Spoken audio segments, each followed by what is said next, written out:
Well, welcome. We are on our second marriage financial tune-up. This is for the month of February, and we are dealing with a topic that I think would be helpful to all of us to divorce-proof our marriage. I'm Dr. Otis Miller. I'm the associate pastor at Rushden Springs Baptist Church and a retired aquatic animal health veterinarian. Anquinetta, my lovely wife, is an RN specialist, and her specializing is in ophthalmic surgery. Ophthalmic surgery. Now, our marriage is combined as far as our marital experiences. Represent 75 years of that type of experience that we've had.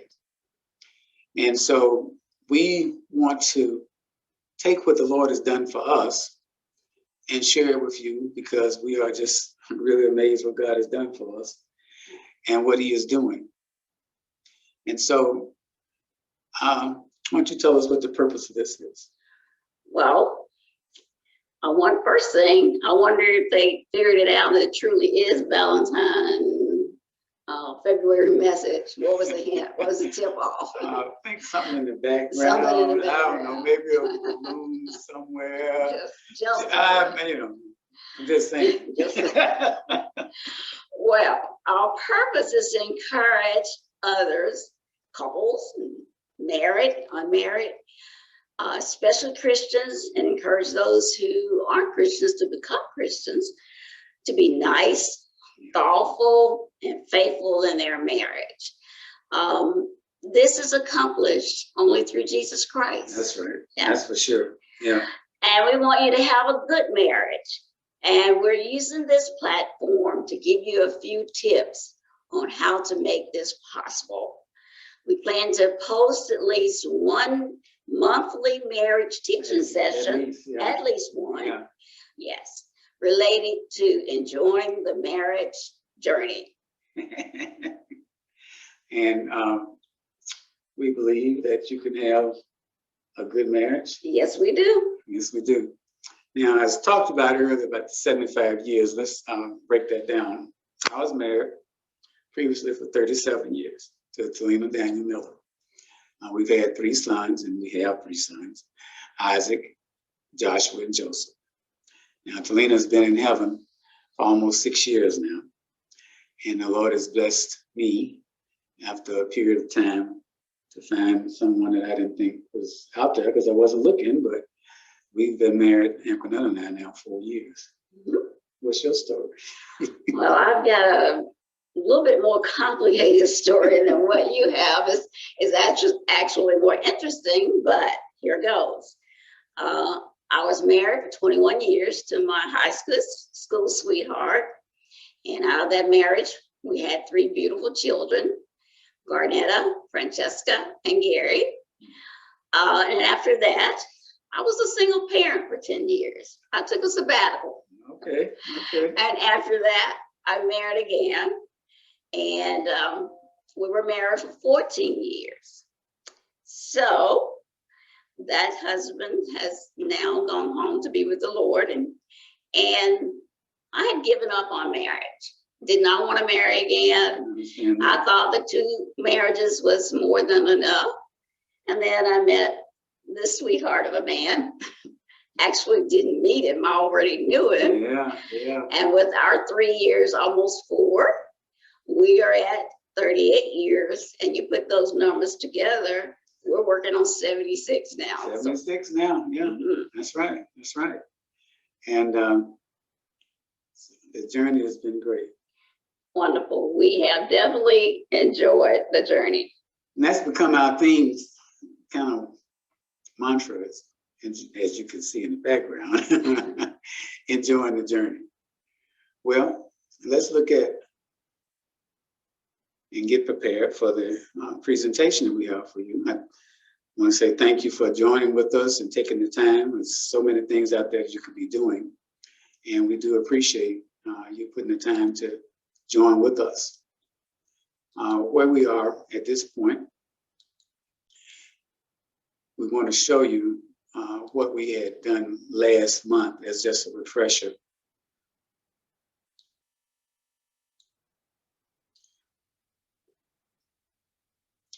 This is, again, the Divorce Proof Your Marriage.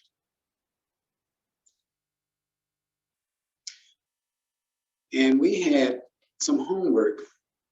Now, you may be hearing this for the first time, hopefully not, but we have a private marriage group on Facebook that we post these forms on from January. And I'm going to show you what they were and what they are. They're there now. But this was supposed to have been done the month of January to be ready today. They don't have to be turned in, but it's for you, because what we found is that people approach things a little differently than they should sometimes when it talks about spiritual matters. So I'm going to read a quote that I opened my eyes and helped me to get along the right way when we started talking about finances. And this particular sheet here is what we call the monthly tracking expense sheet. Well, why is that? Why am I showing that first? Well, that was the last thing that we talked about in January. And what supposed to take place was you're supposed to write down all the expenses, what you did for at least $1, and track that for a month. Well, why would I do that? Well, how many times I've like, where did the money go? Yeah. I know I spent it. You have empty pockets quick. Yeah, and so this is to let you have a record of where it's going. And this is the first step of beginning to get a budget so that you understand where your income is actually outgoing. So this is what, if you haven't done it, it's still posted. I encourage you to do that for 30 days. The next one was identifying your current financial status. And, obviously you think that'd be the first step. And of course, that's what most of us would kind of focus on. But I want to read this statement that kind of changed the way I did my presentations many years ago, actually. One of the most important steps in developing a financial plan is first to focus on your God-given vision and what God has called you to do. I hope you heard that. Yeah. Interesting. The major mistake most people make is that they focus primarily on managing their assets, which you would think so. You got the form saying it's your current financial status. Well, but they would do that instead of aligning their finances and fulfilling what their calling is from God. Sometimes they don't even think about it, but it's operating behind the scenes. The gift that God has given you is part of your calling. Some people can understand mathematics really well. Some people can do things that others can't do, and when they do it, they say, oh, it was easy for me. Nothing to it. Well, it's a gift. And you shouldn't go into something that may bring a lot of money, but it doesn't fulfill your calling. And that's why you have a lot of people with degrees and they're not using them now, because they pursued the money before they pursued the calling. Right? So also, if you're in debt, a major concern and focus on a financial plan is debt reduction. Of course, we talk about that too. But the debt reduction, even though it is important, it shouldn't be your first consideration. It shouldn't be the major focus. Again, the focus should not be on the current financial situation so much, because you start looking at your limited resources, you start looking at your lack of finances, and you focus that, and what that does, it stops you from being able to believe God in faith, to take the limits off so that you can allow God to speak to your heart of what he wants you to do, what he's urging you and earning you to do. The thing about God is when you have a prompting, if it's from him, it don't go away. It's like you're pushing something down and it just keeps coming back up. It keeps bubbling back up. And you can't get rid of it. And some of you may have things 5, 10, 15 years that you haven't done. And you still think about it. Well, that's God's prompting. That's the Holy Spirit prompting. So sure, you need to know your current financial status, but you really need to know your God-given vision first. And once you complete this one, then you'll align with what God wants, and then that gifting and that talent can really be productive. I don't know how many times we've seen really talented singers that started in the church and they veered off to do it secularly, right? Absolutely. And they made money.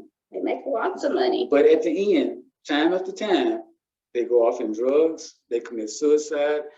The end, let me just say, we all start differently. And sometimes some of us start good and some of us don't start so good. But you know what's really important, right? Of course. How you end. How you end. Well, some of that, you know, if you don't have God, you've not made that connection with God, you will veer off the wrong, into off the correct path. And you're saying that if we have our God-given vision, then that means we need that connection with God. So you can't get that vision unless you made that connection. Unless you made that connection. So, So suppose, I just said a couple was dating, but they haven't either one sought their God-given vision right. or calling. So the guy, he wants to go into a field where he'll be distributing alcohol. He's going to be a distributor for alcohol. And his fiance, she wants to be a singer. Neither one of them realized that both of them was called into the ministry as missionaries. So you can see that neither one was going to complement the other to pursue that way. There's actually at some point in some point there's going to be an intersection. There's going to be an intersection. Yeah. So this is why we stress the vision part of it. Now, this is the last form, but the most important of all. And we explained it before, it's called transfer of ownership. The reason it's so important because if you don't know who owns everything and you think it's you, then you are now responsible for everything that you own. But if God owns everything and I am a steward to what he has given me to manage, guess who's responsible for everything that he owns? I don't own it, he does. And he's going to give me the wisdom how to manage what belongs to him. I come under his jurisdiction. I come under his umbrella of care.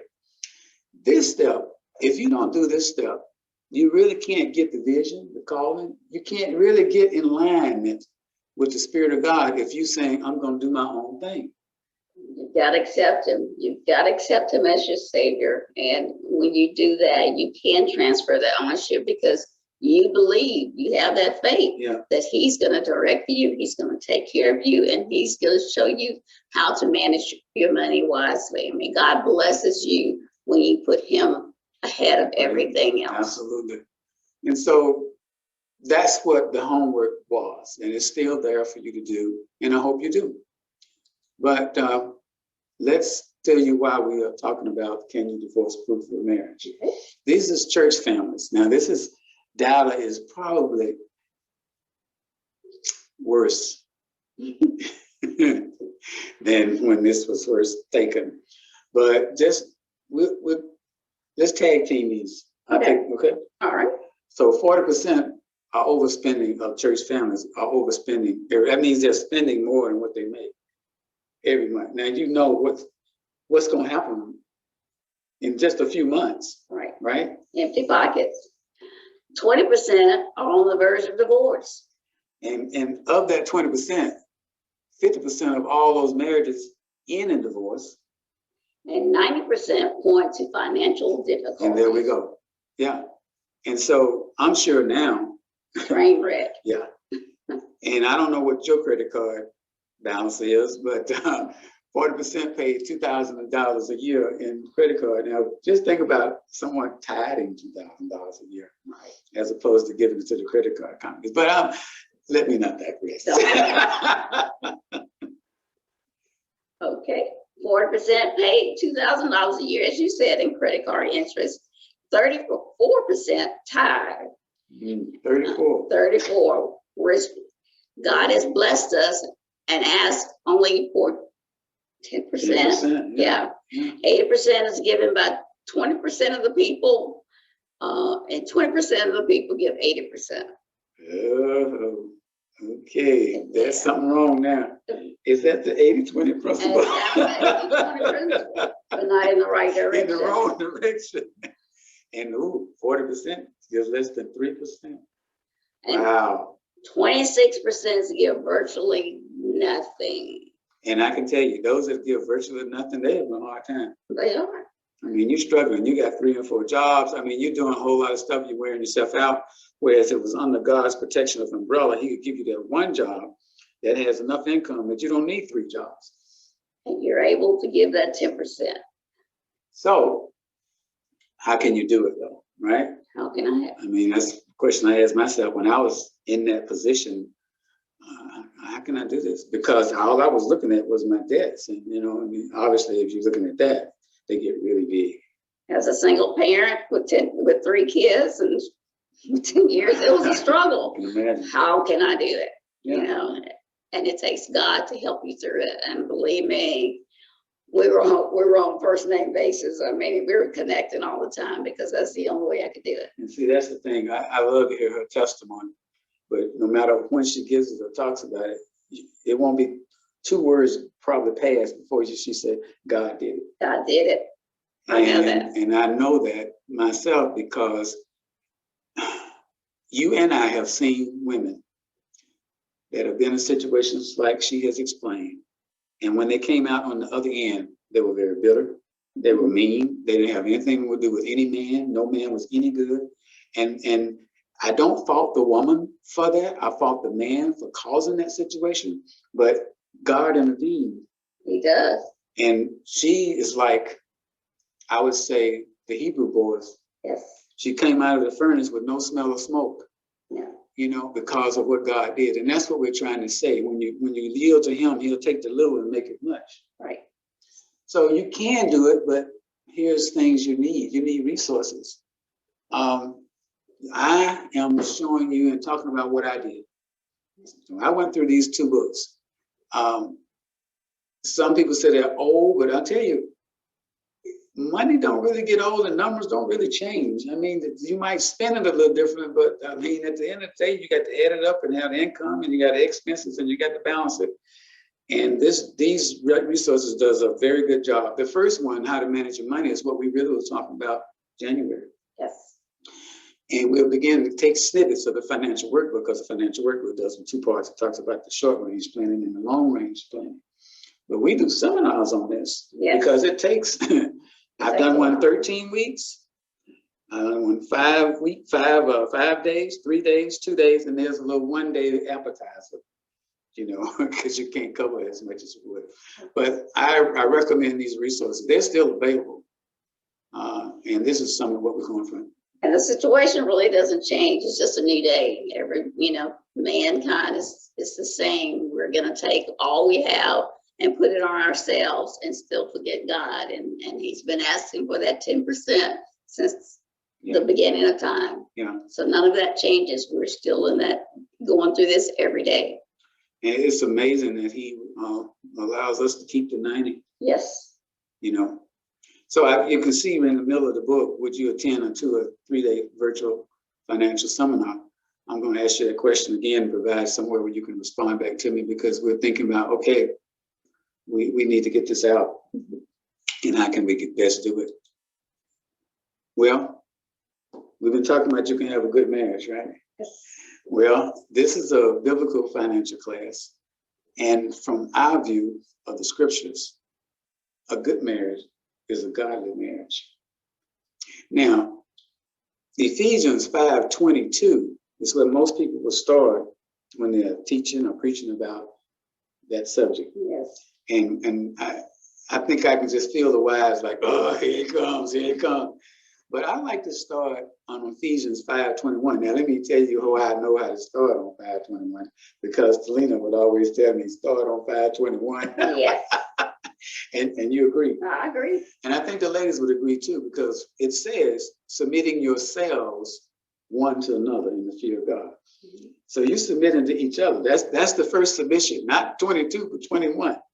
Then we can go into, and you want to read it? Wives, submit yourselves unto your own husbands and unto the Lord.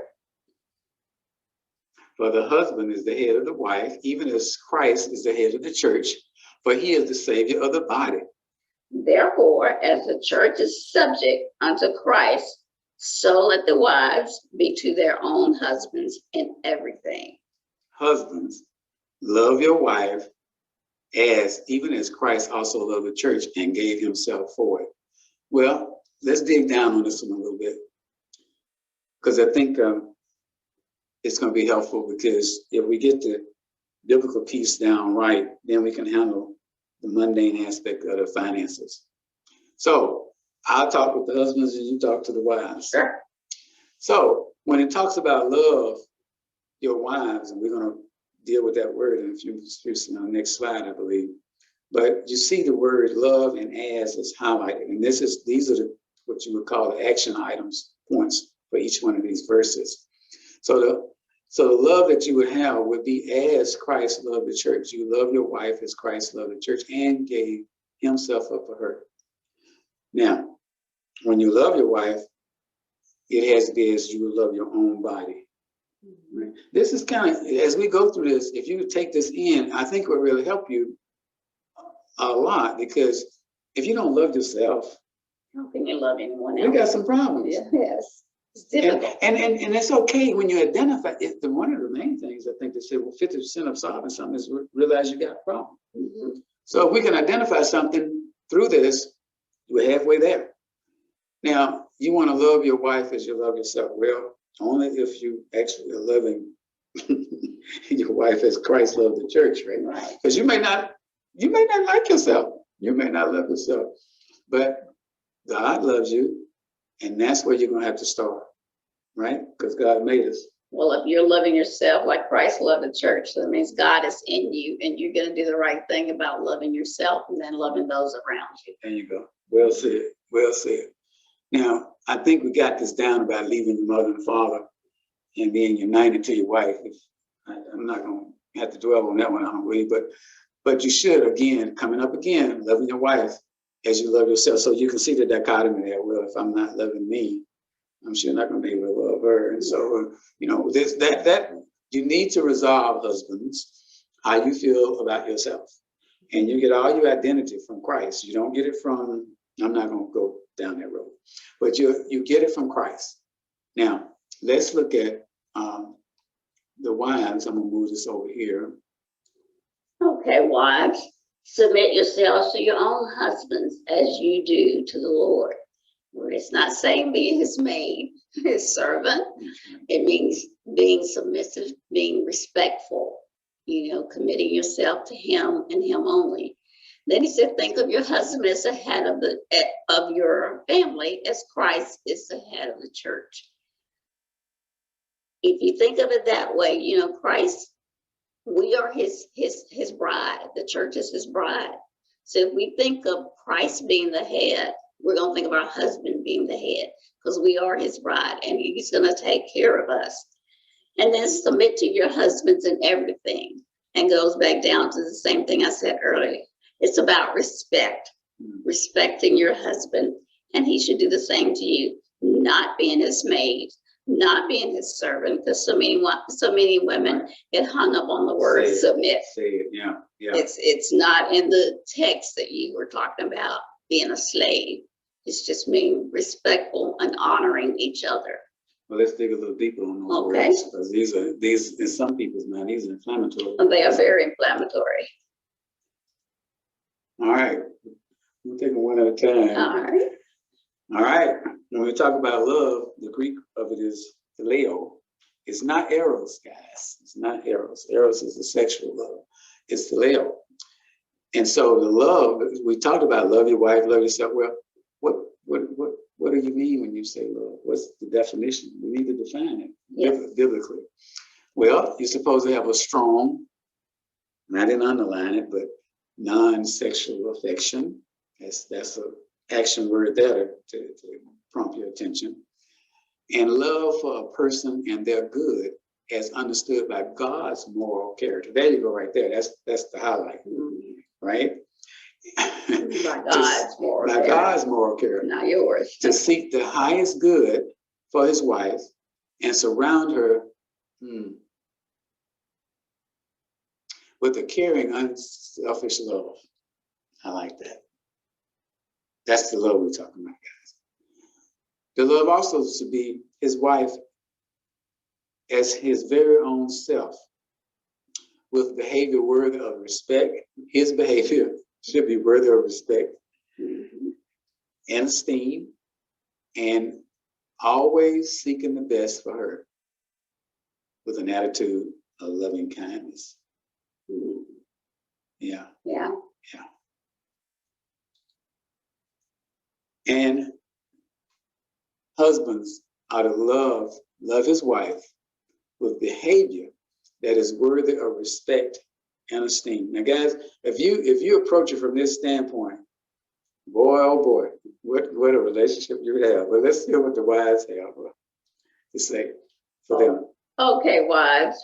It goes back to the Semitic word, means reverence, respect, and delight in her husband. She notices him and she prefers him, and she treats him with loving concern, treasuring him, honoring him, and holding him dear. It's making him feel good. Yeah, make him feel good. Let's not give this cold, non-affectionate attitude.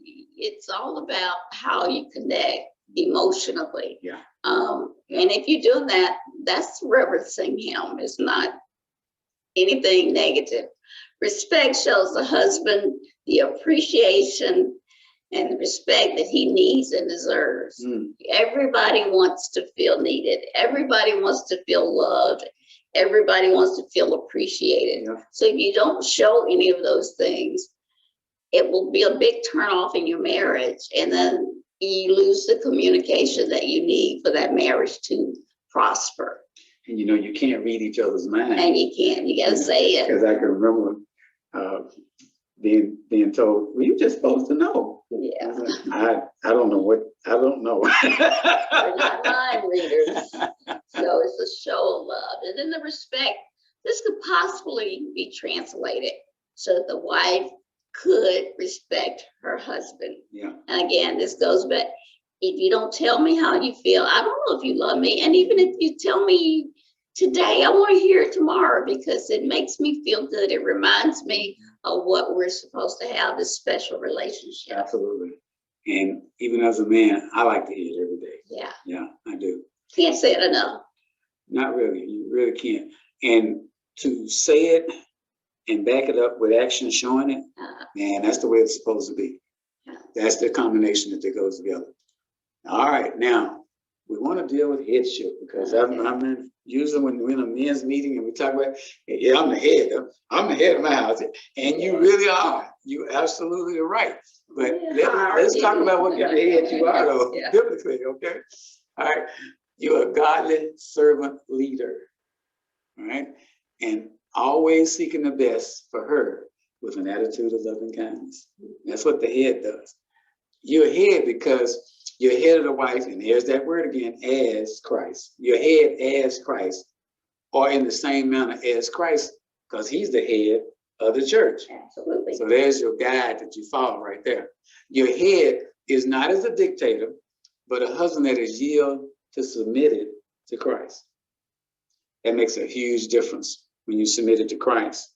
Your decisions that you're going to make, things that you're deciding, if you submit it to Christ. Right, because you can't have this relationship with Christ and mistreat somebody because that spirit doesn't live in you. That's right. So if you submitted yourself to Christ, you're going to yield yourself to others because that's an act of love. Yeah, and when you operating in this way, when you get upset, if you stay in this mode as the head, then you're going to act in a way that even though you're upset, you're not going to let that filter onto that spouse, because God doesn't do us that way, right? He forgives us. Man, I mean, and we all know we don't deserve it, right? Right. Right. Now, I'm skipping United because I know you know about that, and we'll hear from the wives now because this word submit, what it means. Okay, submit is translated submissiveness, submissive. How do we pronounce that Greek pronunciation? Hypotasso. Hypotasso. Well, that word means literally to place under, to voluntarily place themselves under the headship of their husband. Again, it goes back to what Otis just said. God is the head of man, man is the head of the wife. It's kind of like the hierarchy, but you're all, it's all in one. It goes one with the other. So it's also another demonstration of love. It is. If you're head of something and if you care about it, you're going to love it. You're going to take care of it. And the headship is underlined because the headship of how we just defined it. Right. You can't just say to her, I'm the head and you just got to do it. No, that's not the head, because Christ doesn't do it that way. No. He gives us free will. And that's the example we have to follow. So your next one is all red. Yes. As unto the Lord. Got to keep God in it. We're submissive, but we're submissive in the spirit of God.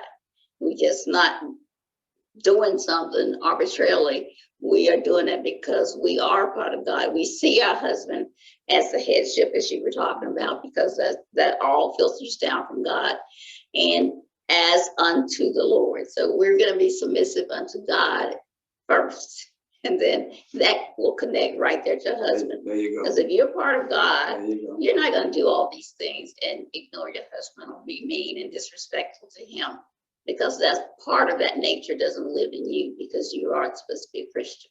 Absolutely. Absolutely. And then the next one is everything, respecting both the husband's position as a protector and his responsibility to God as the head of the house. It goes back to the headship and the protection and the everything, You love it. It's almost like a mother and a child. It's like the hierarchy. A mother takes a child, she loves it, she's going to protect it, she's going to do everything she can to make sure things are right with it. That's the kind of love that we should have in a marriage. That headship being the husband. I love my family. I'm going to take care of my family. And then the wife is going to love that husband because she sees that he is their protector. He is that provider. He's that person who is actually responsible. Yes, yes. And I know, and I appreciate what you're saying, because when you say man that you're the head, you're also saying you're responsible. So whatever decisions are made, even if your wife made that decision and you allowed it, you still are the one that's being held responsible, Adam. Remember how that went down? Oh, that woman you gave me. Yeah, but it fell on Adam. And so you have that responsibility as well. So the decisions that you make, you should be submitted to God, so those be the right decisions affecting your family the right way. And of course, you got one more left? Yeah, it goes back with the joined and united. Requires a separation from our parents and a commitment to be faithfully devoted to each other. I've kind of avoided it, but you might want to attack it. It's kind of funny. Sometimes we let our parents into our lives that we should, you've given up mom and dad, and not in the sense that you don't love them and that you don't honor them and respect them, but you have your own family now. And God is expecting you to take care of that family. Mom and daddy should be brought into everything that you do and in your whole life. Yeah. It's okay to share some things with them, but those critical things, because we are human. If I hear that my child is unhappy, my natural instinct is to take my child's side. So that brings about so much dissension in the family that doesn't need to be there. So do what the Bible says.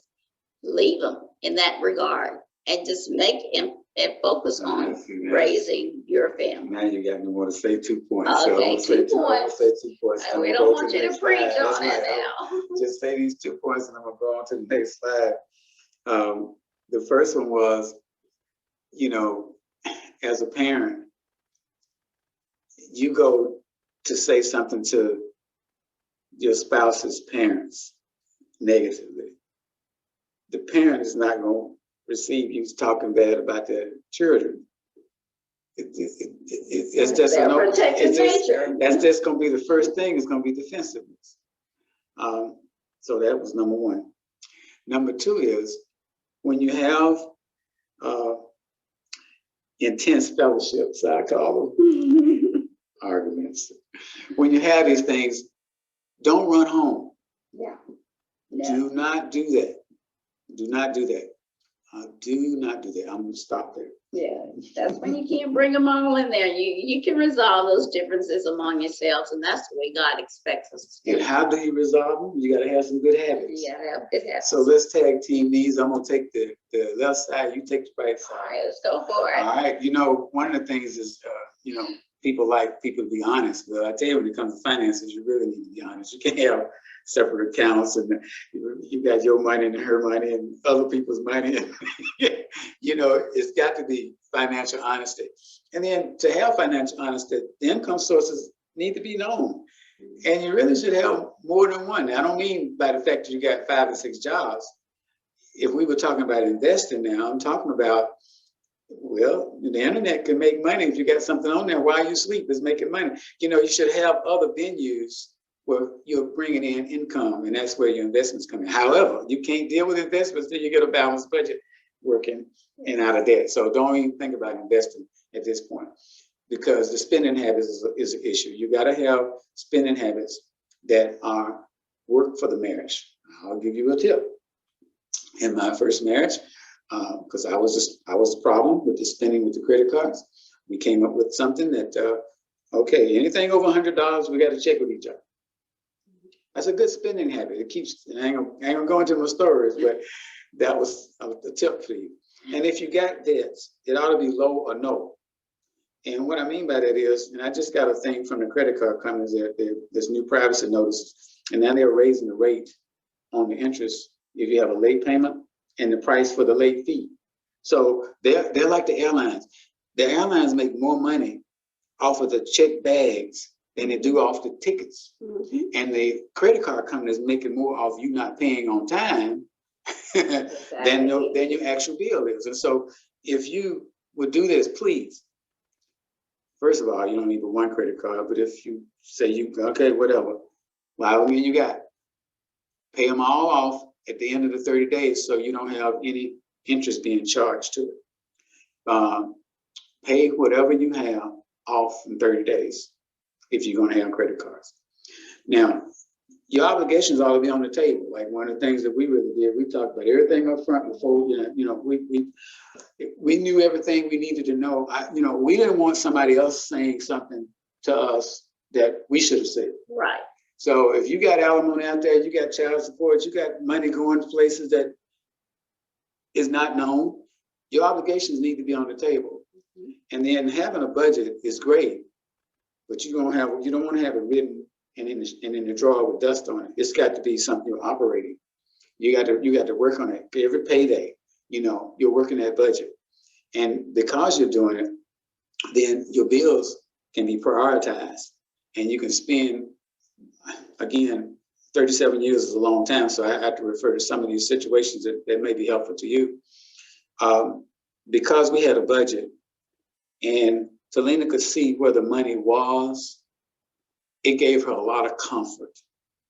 And I'm sure some women are like that too. The man might have it all in his head, but his wife don't know nothing about it. And she's like, she doesn't know, can I spend this or can I do, And truthfully, a woman's biggest sometime, I can't speak for all women, obviously, but from what I experienced, when they splurge, and you can correct me if I'm wrong, when they splurge, they're going to buy more food and more clothes for the kids. That's their splurge.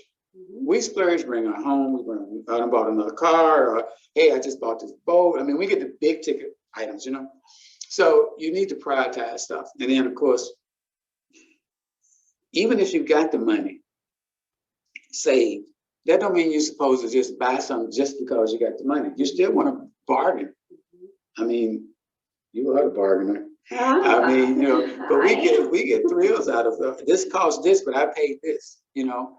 And I don't think you should ever pay retail. But let me stop there because I'll get into my thing. So would you kind of help me there and take the other side? On that frugal spending, I feel like I won the lottery when I find something on sale. I'm like, yes, you know. Really I mean, she does really good. that's a pet peeve of mine. I don't want to pay the retail price for anything if I can help it. If it's, you know, I just don't do it. So I'm a bargain shopper. And I know I save money, and I look at the ticket and see what I saved from what it could have been. Yeah. I'm like, yes. And I'm yes too, because I didn't have to. I'm happy about it too, you know. And you know, when you put that stuff on, all them name brands and all that stuff, you ain't walking around with price tags. That's it. And they don't know what you spent for it. They just know, oh, you got that, yeah. But you don't know what I did 70% off. Exactly. Yeah. Okay. Yes. Don't boast about who is making the most money. That's where you can fight. I mean, that's ugly. You may have this degree, and I may have this degree, and my job doesn't make, you know, my position isn't there with yours because you have a degree higher. Yeah, right. Don't boast about it. You took me in knowing what I was, so that's the best I can do. So love me in this role right now. Don't throw it up in my face. Well, I make all the money. You know, that's going to cause an instant fight. That's mean. Yeah, and having joint secret accounts, you really can't do that. You should, unless you sat down and agreed upon something like that. Maybe it's your own little savings that you want to set aside, but you both know about it. You know, whatever you do, make sure that your spouse knows what's going on. Not only secret things, because the minute they see it, they're gonna explode. You do it, I do it. Oh, what is this? What does this mean? Discuss and agree upon any large purchases. And you just talked about that. Don't let me open the door and see a car in the yard. And I'm like, what happened to that hoopty we had? It took us from A to B. Okay. Discretionary funds. We all need discretionary funds, whether it's for an emergency, vacation, college. You know, we have kids, you're gonna have to have something to send them to college. Stuff happens all the time, so you never know. So you need a little extra money hidden back and put back and tucked away for those events. Tithing, you know, I could put that really as number one because we're supposed to pay that tithe before we take care of ourselves. So I have good tithing habits, you know, because that's what God expects. And giving habits, set a limit, you know, don't go and spend $100 on this and you didn't need to, you know, make sure whatever you do, make sure you have some common sense in spending. What I've experienced is if you have a good tithing habit, then you'll have a good giving habit because you'll have something to give. Yes. You know, the Lord blesses because you planted that seed. But I want to tell you a little more, some general good habits, and that's may not be monetary, but they're very helpful because, and we'll find out later about love languages and stuff, and some of this stuff is more important than you would realize. Like for a man helping around the house, may not think that much about it, but speaks volumes. For some people, that's really key. Speaks volumes.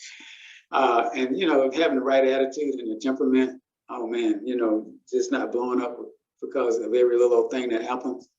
You don't have to do that. And the attitude really is the whole key. Finances really having the right attitudes. You know, you heard all these phrases about, you know, the altitude is determined by your attitude. And good communication skills, what that is really talking about is just sharing. You know, if you can talk about money, and I don't mean in an argumentative way. If you just can communicate well about money, boy, you're gonna do really well. Your relationship's gonna do very well. Because you'd be surprised at me, but they will not talk about money, or when they do, they're arguing about it. Yes. So taking time with each other, man, I tell you, you don't want to be like get into a rut where you're just in this grind, making money, bringing it home, it's gone, and you just feel like you're just being used and abused. You're just the money machine. You don't want to get into that. And the way you don't get in that is you have to do the same thing you did that you wooed her with. Oh, absolutely. You don't stop after you get married, guys. I mean, you put the time in, you put the work in, you do what you need to do because that's the one you chose. Right. Don't start anything that you won't keep up. I love couple time. You're gonna think, yeah, I probably got some female tendencies in that guy, but I like couple time, and I like date nights, and yeah, somebody, I don't know who put those balloons back there like that, but anyway, do stuff, and don't be like you can't be flexible. You don't have to have the ideas all the time, and it doesn't have to be your way all the time. And you might don't like shopping, got it. But if you go and be nice about it, don't be complaining and grumpy and everything. But if you go and try to best get into it, she will appreciate the fact that you did do it, even though she knew you didn't like it. Because, okay, flip time, she may not like to hunt, but she might go because you like it, though she don't like it, but you were like, wow, she did come. It's even with kids, they want their dad, they want their mom there when they're playing a game. They're looking up there in the bleachers, they want them there. So sharing time of what interests the other mate, even though it may not be your thing, because you did it, speaks volume. That's a good habit. Very good habit. Allow time for extended family. Now we all know that when we get with our families, yeah, it could be. My family is. It's got to be a balance. Okay. All right.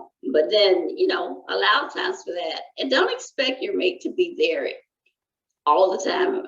I love this guy because he's with my family, and it's a lot of noise and fun time and talking and just a lot of camaraderie going on. It's a big family. I'm from a small family. And he's there, even though I can tell sometimes that he's like ready to go. He entertains himself with his phone. He's reading articles, but he never grumps about it. And that tells me that he must love me a lot to sit there and endure this torture and this stuff that my family's that I'm just all into. But he's over there and he does his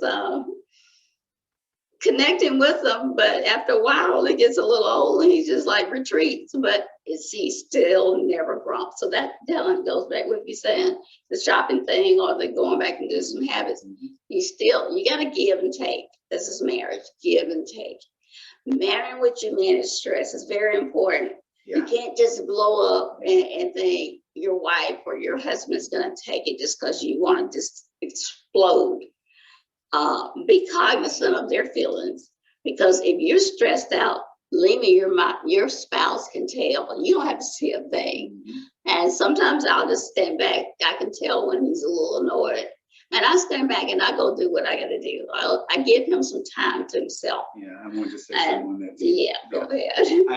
It's hard for me to just sit here and not say nothing, but I wanted to give her kudos because she's, and I may not say this just right, but don't take it the wrong way. She knows how to handle me. I don't mean handle in a negative way, but I'll say that, sometimes you need to know when to be quiet, and sometimes when to say the right thing at the right time.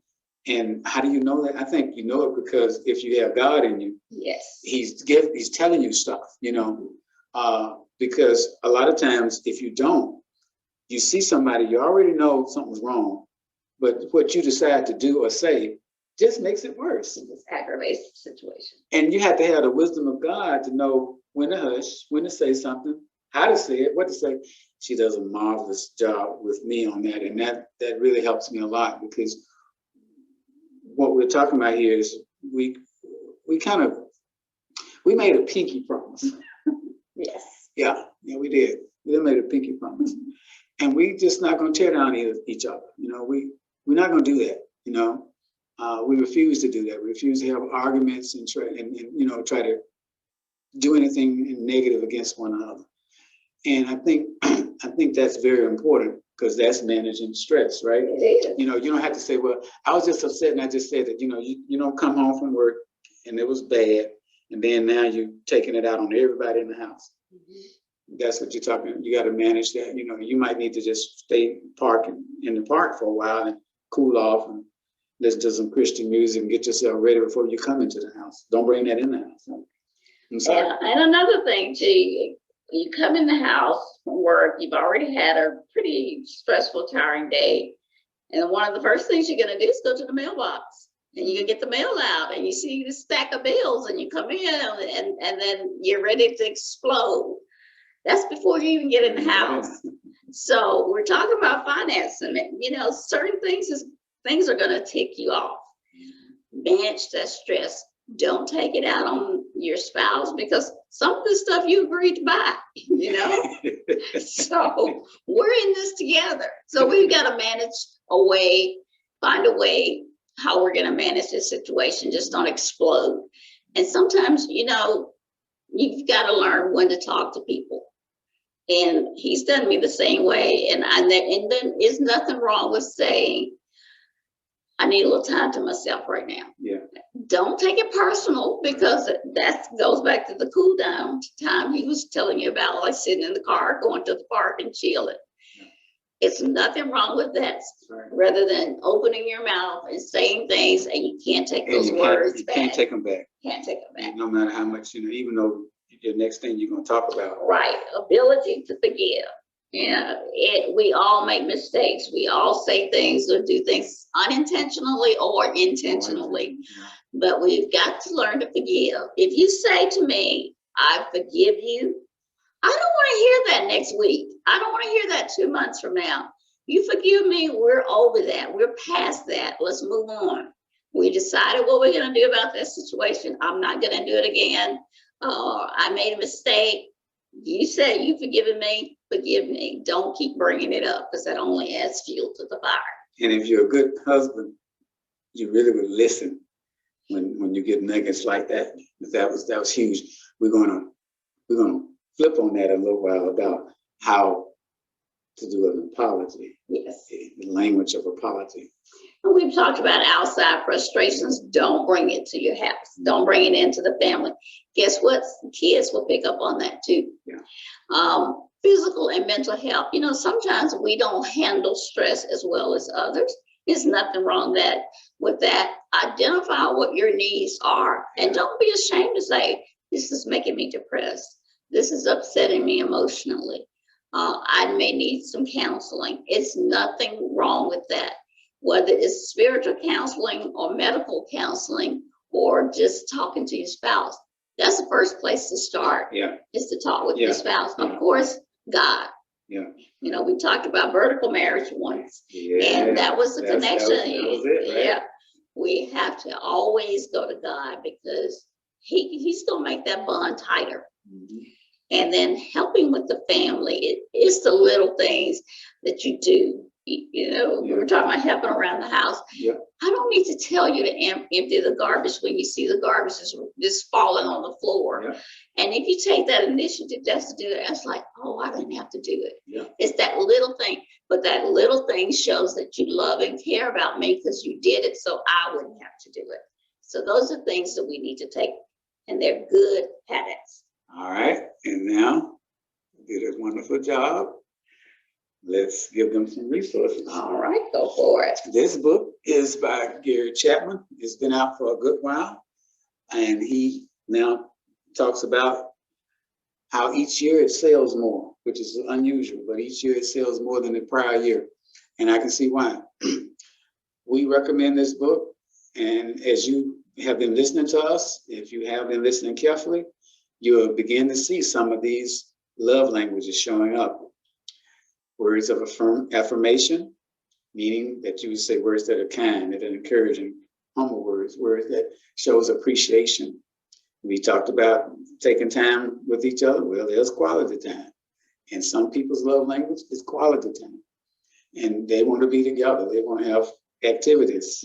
They want to have conversation. They want to do things. Some people's love language is receiving gifts. Yeah, they like gifts. They like not only the money, but the gift of your presence, the gift of you spending time with them. And then, of course, we said do things around the house, right? Mm-hmm. So some people think if you cut that grass, you paint that house. I mean, you wash those dishes, you wash those clothes.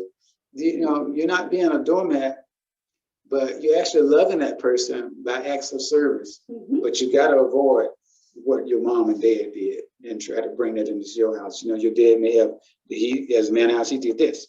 As your mom, she did that. Well, that doesn't mean your husband and you gonna be doing the same thing. So avoid those stereotypes. Talk about, you know, well, I mean, you cut the grass. And my thing was, I'm the grass cutting, so I don't even like to see her cutting the grass. It's like, you don't supposed to be cutting the grass. But she loves cutting the grass. I like to cut the grass. But so we had to, you know, understand, you know. Yeah. So, you know, I bought her a lawnmower. I said, go cut the grass. You like to cut the grass, go cut the grass. But, you know, you got to work out what works for you guys. And then, you know, we talked about physical touch, right? Mm-hmm. Yeah. Some people that can, you know, this statement is astounding to me. Physical touch can make or break a relationship. Yeah, because the way you touch somebody can say, I love you. But unfortunately, the way you touch somebody can say, I hate you. Exactly. You know? Or don't. Or don't, yeah. Have you ever grasped somebody's hand and you're being kind and you're feeling all this warm and fuzzy? And we grab the hand and you put your fingers around it and all you feel is just a bare touch. There's not that grip that you've given. You know right then that person does not want to touch you. And it sometimes it kind of hurts your feeling depending on who you are. It's I call it cold fish. Yeah. They just stick their hand out there. Right, just barely.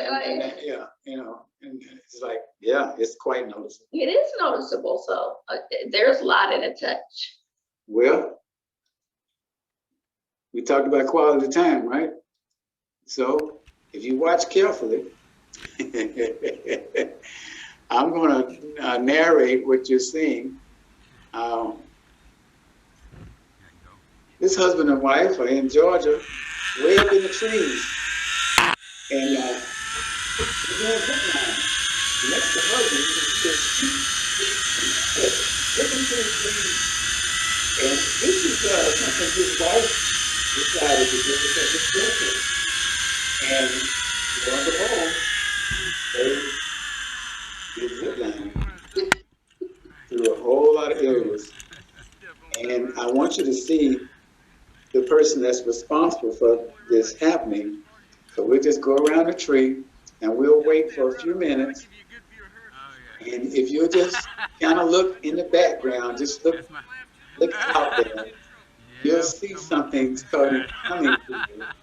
And we're talking about quality time. We're talking about doing things together, right? Getting out there, right?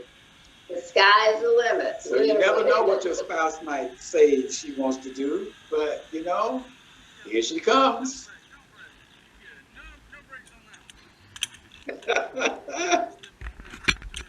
Yeah. Give it a shot. Do something that you wouldn't normally do. Do what your spouse wants you to do. We had a great time. We did. He looked at me like I had two heads at first, but he got over the initial shock, and we did have a great time. Oh, let's see now. Let me get off of this now to the next slide. Okay. I might have to touch it from here, looks like. Okay. Let's skip. All right, here we go. So we talked about good habits. We talked about quality time.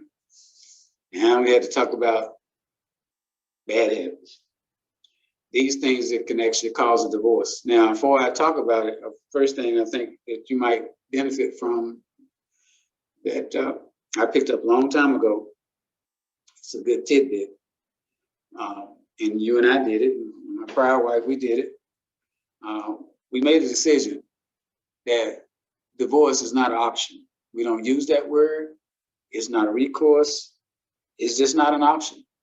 And we would tell the joke, murder, maybe, but not divorce. But Hopefully that you don't do that. it's a joke, guys. It's a joke. But every time we say that, the audience, it just freak out. But yeah, if you take this off the table, there's no other option. What that means is we got to work out this thing, man. Yeah. So I advise you, just get rid of that word. Don't have it as an option in your marriage. But if you're not working, not looking for a job, or every job you get, you can't keep it because the attitude that you got, man, you can just deal with that just so long. So as a result of that, there's no money, there's no food, and you're not being the provider that you should. And the scripture says if you don't provide for your own family, you're worse than an infidel. So that's really bad. And then if you do spend money, you can't spend money that you didn't earn. That means you might have a plastic card, but in 30 days, that thing's coming due. So you got to have some money there to pay for it. It ain't plastic, ain't free, you know. Lying, man, I'm gonna try to skip over that, but if you lie to me 20,000 times, yeah.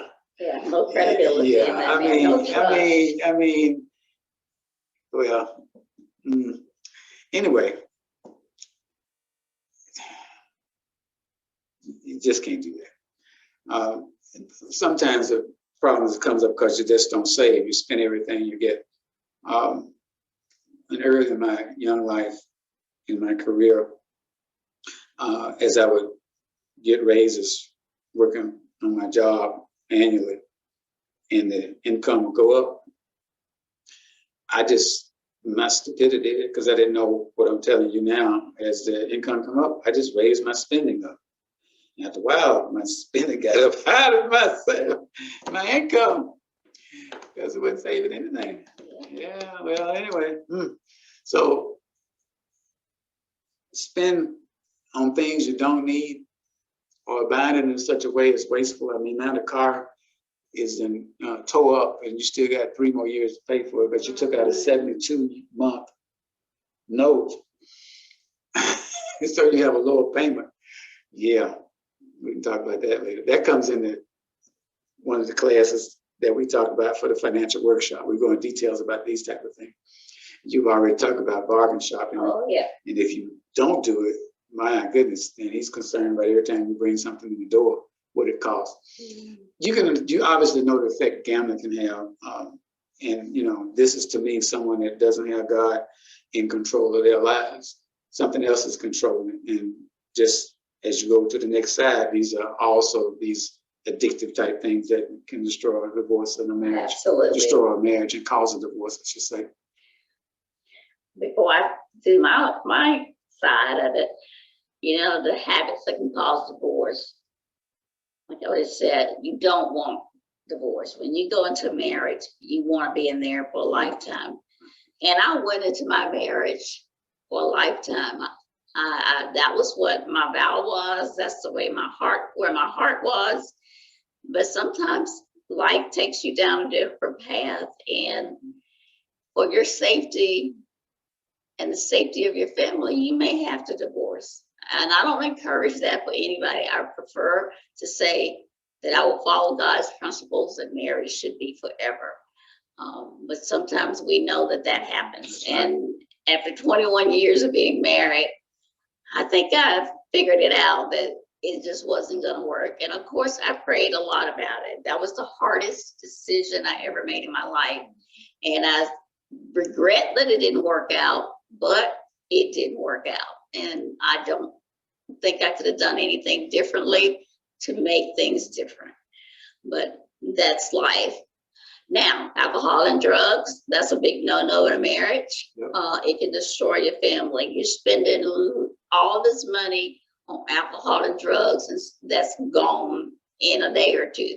an addict can go through a whole paycheck in a night.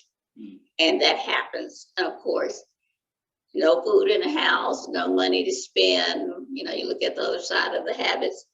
That's what the result is. Infidelity, spending outside, spending your money on some other woman in, you know, maybe a strip club or whatever. Is still wrong. Not carrying your load and helping out, doing things around the house. My principle of home is everything is my responsibility, whether I do it or not. Well, you know, we talked about the male and the female role. I take care of the yard, I do this, and you know, you clean the house. But you know, there are things that I can do outside. There are things that he can do inside. So everything in that house belongs to the two of you, and it's yours to take care of. And why tear it up and let it go to waste? And you have to spend more money to get it fixed. Again, you just thrown away money that you didn't have to. Not paying someone for things that you can do. That's, you know, hiring somebody to do a task that if you weren't so lazy, you can get up and do it yourself. Again, not budgeting. You have to set a budget. You just can't spend everything and live paycheck to paycheck. And again, making large purchases before consulting with your mate and figuring out how we're going to take care of it. Absolutely. To Antonetta's point, before I go to the next slide, well, I'll go to the next one anyway. We had a session in 2020, spent a couple of months on should I remarry? And the book that we used was excellent as a resource and really dealt with the divorce and how to handle that and how you deal with that and remarrying. And it really had a great spin on it. And it took all that negative connotation that sometimes people try to put toward it. And so just as a passing, no relationship should have any type of physical abuse in it to be tolerated. No man should ever do anything such as that. And that is definitely a line drawn in the sand. Other bad habits is just not taking care of yourself. And, you know, you can see this both ways. The guy, you know, with the big pot belly is not taking care of himself, or the female that let herself go. You don't want to stop doing what you did to get your mate after you get them. And you got to make sure that you take the time, not only with your mate, but also with your kids, and making sure you're taking care of them. I believe, and this is just the way I look at it, if I wanted to know how a husband really is, I'm not going to ask him. I'm not going to look at how he's dressed.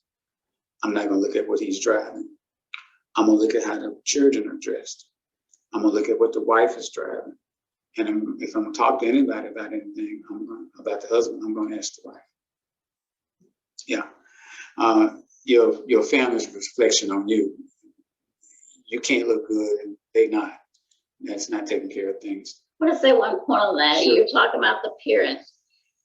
We know as we get older, we're not that pretty young thing that you marry when you're in your teens or your early 20s or whatever. Life takes a toll on all of us. We do change. There's a metamorphosis that goes on with all of us. That's true. But you married that person to death do you part. Mm-hmm. So you have to remember, I'm not going to look this way when I get 50 or 70 or whatever. What happened to my hair? Yeah. Where is my hair? So you've got to change your mind, your mindset to say, that's still my wife. That's still my husband. Yeah. And maybe we need to work on exercising or watching our diet so we can lose a few pounds, or that we can do some things. It still doesn't mean that you have to let yourself go because he vowed or she vowed to stay with you to death. He doesn't want just anything, because it wasn't anything that got his attention to come to marry you in the first place. So we can do something about those kinds of things. Well said. Well, let's talk a few more things that can make your marriage divorce proof. Here's a few steps. I'll take the left celebrate and admire your spouse for who they are. Yes. Yeah. You know, we're talking about. Yeah. I mean, I'll say this is just true. I say it now, don't mind saying it publicly. There's nothing about you that I would change if I could. And I like everything about you the way it is. I like it. Thank you. Not only do I love you, but I like you. You're a friend, your best friend. And I think that's really important that, you know, yeah, you love your wife. We didn't talk much about like, but for me, if I like you, that's really almost, in my world, it's almost saying more than I love you, because it's just different. And each one of you got different things about how you feel about stuff. But I like being with this woman. I like doing things with her. I could do stuff just because I love her, but I do it because I love her and I like being with her. Now that's the way I'm, you know, my little deal. So because of that, I tell my spouse every day that I love her. Yes, you do. Every day. And I hope you would have a savings goal. I think with another slide, I'll talk about it in a few minutes, what some of those goals could be, but we go more into that into the financial seminar. But you should have a savings goal that you have agreed upon, right? So marrying today. Now, I won't tell you what that title was. I was listening to some men discuss some things, and they were saying, this young guy said, my dad always told me to don't date to marry, but marry to date.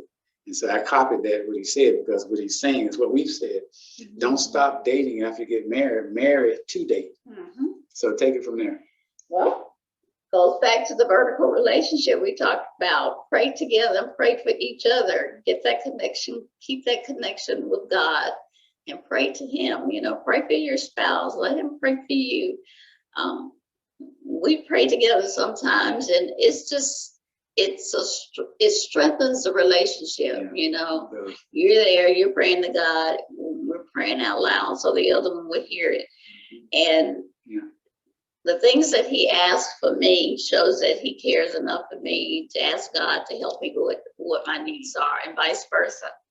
So pray together, and you know, what's the old cliche, a family that prays together stays together.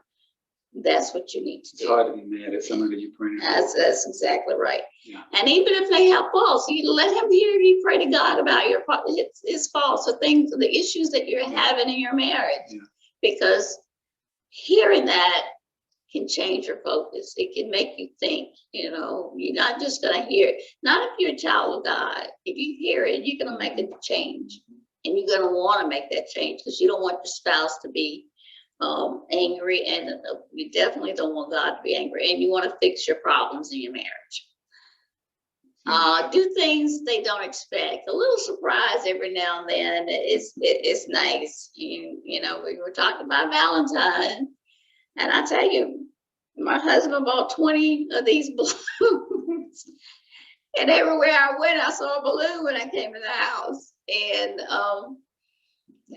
the only place that didn't have one, I think, was the bathroom. So, but it was a surprise, and it was funny, but it was cute. But it showed that you go out and buy all these balloons and put them everywhere in the house. It showed that you love me. You think about me, and you thought about me a lot, because I'm still looking at balloons, as you see. Take care of your children's needs. Don't neglect your kids. Absolutely. You know, your kids see you, they hear you, they learn from you. Right. So take care of your kids, because remember, whatever you do, they're little mini me's. That's they're right. Copying That's what right. you do. So don't teach them bad behavior. Teach them about prayer. Teach them about finances. They can learn this at 2 years old. They know that where a piggy bank is, and they can put some money in that. So teach them good habits, and they will have those when they get older, and you won't see them wanting to go and spend $300 for a pair of sneakers. Yeah. Don't forget important days, you know, your birthdays, your wedding anniversary, you know, little things. Yeah. When you met, Valentine, just little things. It's not how much you spend, it's just the thought behind it. You used to say, I love you, and I thought about you on this day. Perfect. Perfect. Well, let's talk about some things you need to avoid. Kind of touch based on it, but criticizing each other is definitely no. Comparing, this is explosive. To compare yourself to another spouse, that's really, don't ever do that. Don't ever do, and don't do that with your children either. Being humiliating or embarrassing your spouse in public or in front of the kids. These are like, really, don't do any of these, you almost can talk about the 3 C's. Don't criticize, complain, or condemn. You just don't want to do that. And so in this situation, make sure you have your things on mute. So I see some people just joined, but keep it on mute because we're recording it. And so you want to make a point to do what, my dear? Know and speak your spouse's love language. Know what makes them tick. You should have learned that as you dated them, but know something about them. Look at, observe them and watch their body language. That way you can pick up little clues on what they like and don't like. Sometimes I can just go and give him a hug and kiss him in the top of his little bald head. And I've seen him just go like, it wasn't anything special, but it was just a point that I took him in and just kiss him and let him go ahead and do it. It spoke a lot to him to say, I'm thinking about you. I know you're busy, but I'm thinking about you. And he's got me like that many times too. It doesn't take much, just a little time. Know and speak your spouse's apology language. Apology language. Apology language. So we talked about love language. Love language. And now we got an apology language. Well, here it is. Right. We'd like to give you resources that can help you. We talked about Gary Chapman's book, which was called The 5 Love Languages, and we went through some of those that would be helpful. So you need to know if you're speaking your spouse's love language. Well, there's also an apology language. Now, what's key about this is what this says. I'm going to read it because it really is impactful for me. Did you know that you have a primary language of apology? If a person apologizing does not use it, you would question the sincerity of that apology. Now that's huge right there. Yeah. However, though, if the person speaks your primary apology language, you will find it much easier to accept what they are saying and to forgive the offender. Now, that's key. That is really key. So let's let you take it from here. Okay. Which one is your preferred apology language? Expressing regret, like I'm sorry, or accept a responsibility, I was wrong, or making restitution, what can I do to make it right? Yeah. Or genuinely repenting, I'll try not to do that again. Or requesting forgiveness, will you please forgive me? Which one is your preferred apology language?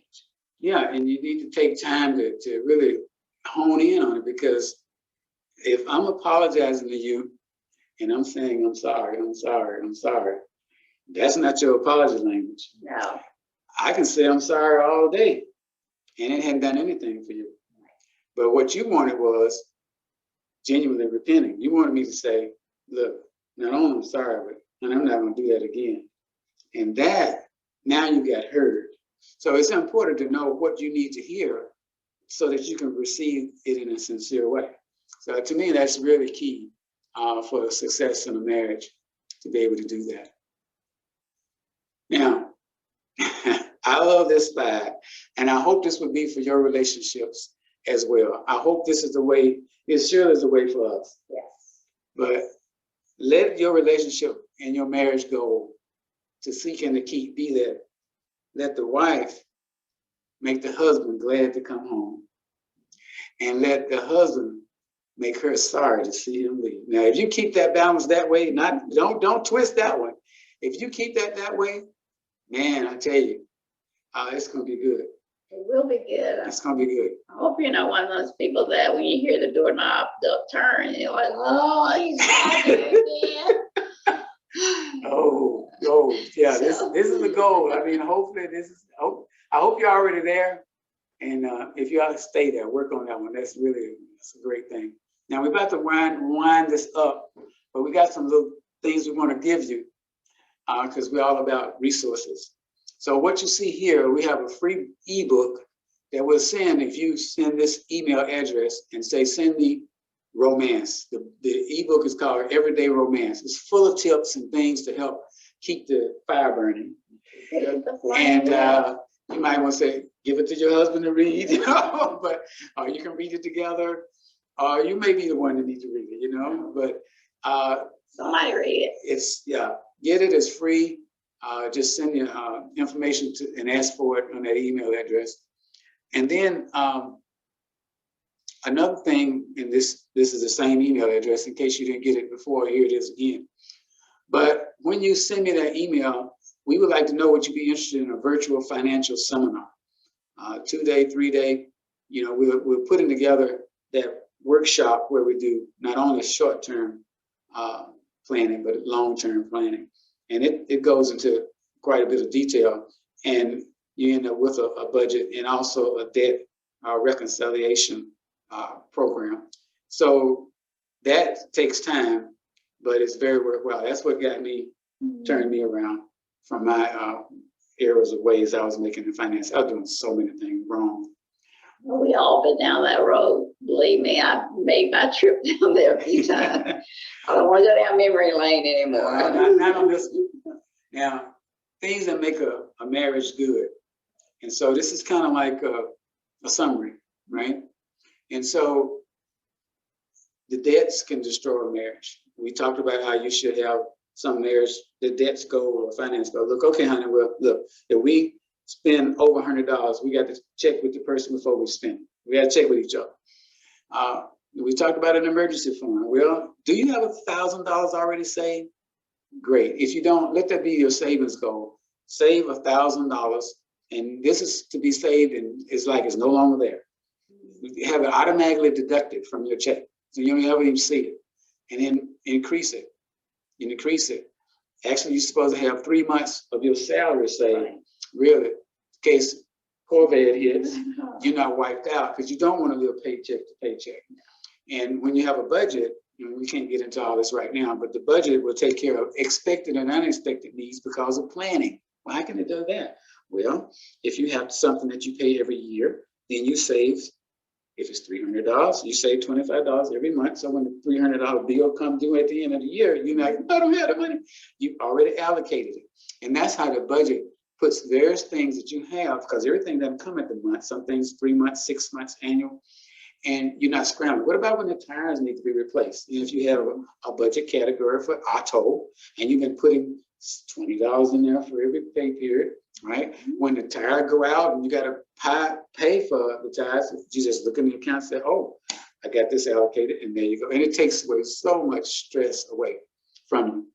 But the last one is the one that I think you really should look at, and that's knowing and speaking your spouse love and apology language. Really, really is very helpful to be able to do that. Now, our next session is March 25th. Put that on your calendar. We've been talking about money, money, money, and money, but now we're going to talk about when married couples need more than money. Yeah, I want to say this statement right here that I didn't say earlier, but it seems appropriate to say it now. When you speak financially, people often think marriage is only in because you don't have enough money. But the truth is, sometimes it's the improper management of the money. Not that you didn't have enough, yeah, right? Exactly. And let me say also to that end, some marriages fail due to the excess of money. What happened was the money became their God, and money had them instead of them having money. Yeah, you know? So I just wanted to say that in closing. And I do want to show you our website, because I would like for you to join the website. That's what those forms are that you can see. And we encourage you to fill those out. Now, if you came on later, you don't know what I'm talking about, this website will help you. So let me go to that, and we'll show you what I'm talking about. This is our website. This is a private website. It's a group, private group on Facebook, and it's called Enjoying Your Journey, Marriage is Our Ministry. Now, excuse me, you can just put in Marriage is Our Ministry, or if you can see this here, I also have a slide where it shows, but you can just put Enjoying the Journey, Marriage is Our Ministry. This will come up, and then you just ask to become a member. What you will see, of course, that's today's announcement that we had, but we posted quite a few things on here that are resources for here. What do you do after Valentine's Day is over, right? Put up balloons. And speaking of flowers and balloons, there's some of the ways that we celebrated our Valentine's Day last year. We try to encourage couples to post pictures of your mate and things where you go out, things that you do together. And so we post things that we do together. There was a marriage couple session that we put on here from Promise Keepers. That's available. The video is there. These are still active. We had one Better Together. Yeah. This is the bedroom talk. That's there. Well, yeah, we know how to celebrate Valentine's. So we went to the pre-Valentine's. Yeah, we went to Great Smoky Mountains to the Love Story, and they had a heart-shaped tub there, and that's all I'm gonna say about that. I talked about the book Love Languages. That's there posted for you. And the class, this was January session we did, so that's available to you. Financial marriage class number 1. And then, of course, yeah, that's a nice picture right there. Oh, wow. Yeah. But anyway, this is where you would go for the resources, and the pages, the forms are on here too as well. So I encourage you to join that. We look forward to communicating with you through that. We post all our resources there, and we're very thankful about you being able to come. I see we got a chat here. Let me see what that says. Oh, thank you. I appreciate that. I can talk. Say this is good. Well, I appreciate that. The person now that came on. Thank you for joining us. And thank you for joining us. We're going to close out now. This is recorded, so it will be posted on the Facebook group private page, and we hope that you would join us. And thank you for share it with others. It's shareable. And let's close in one quick prayer. Yes. Father, I ask your blessings upon every couple, whether they are already married, considering getting married, because this information is helpful to prepare them for marriage as well. I ask you to bless them to have a relationship first with you, so that relationship, that calling that's upon their life, it'll help them to know how to go in their professions, their careers, and how money is supposed to be used for fulfilling their calling. I ask you to bless them, prosper them, take care of them, watch over them. And if they have a mate, let him be or her the one God has designed for them to be. Cause things to work to their will and for their good. In Jesus' name, amen. Amen. Thank you so much. God bless you. Thank you. We'll see you March 25th. March 25th. And during that time, we hope that you are enjoying the journey. Bye-bye. God bless you.